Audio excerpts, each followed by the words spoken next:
Aujourd'hui, dans le système actuel, il manque deux types d'informations pour le demandeur. Une information moins sur l'attribution en tant que telle que sur les mécanismes qui conduisent à l'attribution, et également une information sur l'offre. Le demandeur a l'impression qu'on décide à sa place. Le demandeur a l'impression qu'on instruit une partie de sa vie à sa place, qu'on va décider pour lui.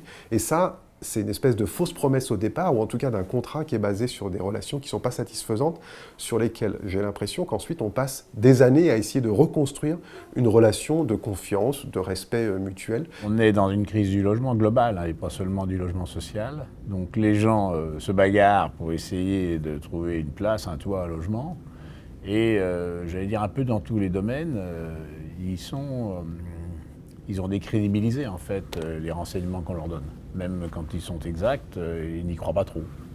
Ils ont un peu toujours le sentiment qu'on les promène. Ce manque de transparence, il va jouer dans la perception que le demandeur va avoir du système, avec un sentiment d'être assigné à un logement, un sentiment d'être plus maltraité que les autres, un sentiment de ne pas avoir de chance, voire des soupçons de favoritisme. Pour moi, un maire n'est pas qu'un décideur politique, il est aussi un représentant de l'État et un administrateur de territoire. Donc à ce titre, il se doit de vérifier si le travail de l'État est bien fait à tous les niveaux. Donc, en quelque sorte, on doit s'impliquer d'une façon réelle et approfondie à cette grande problématique de la vie quotidienne. Il n'y en a que deux, c'est le boulot et le logement.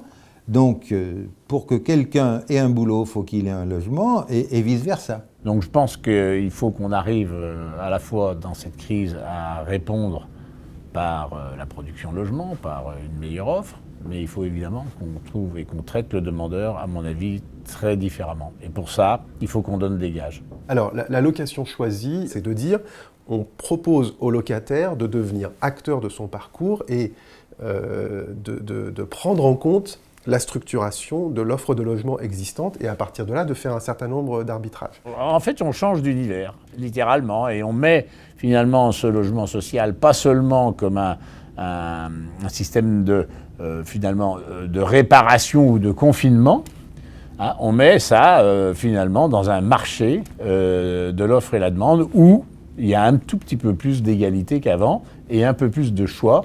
Et à mon avis, on aura aussi moins de rigidité. Alors, ce n'est pas une solution magique. Les Anglais disent que ça permet juste de réarranger la place des chaises sur le pont du Titanic.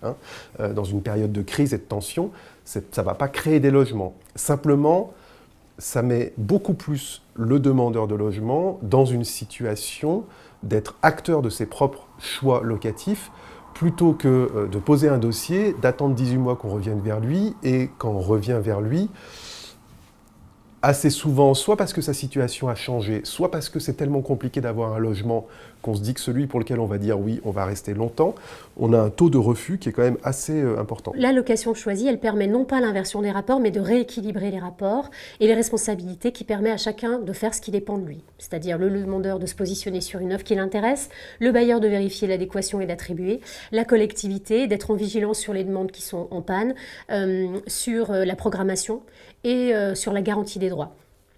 Avec le logement choisi, le bénéfice il concerne l'ensemble des acteurs, autant les acteurs de l'offre que les acteurs de la demande. Au fond, ça marchera bien, pas seulement si la technique marche bien, ça marchera bien si les comportements côté offre et les comportements côté demande, j'allais dire, s'habituent à ça et changent ses habitudes. Il faut que le demandeur arrête de penser que toutes les attributions qui sont données sont le fait du président et du piston. Et il faut que l'offreur arrive à entendre les requêtes des gens sans se dire celui-là c'est un casse-pied.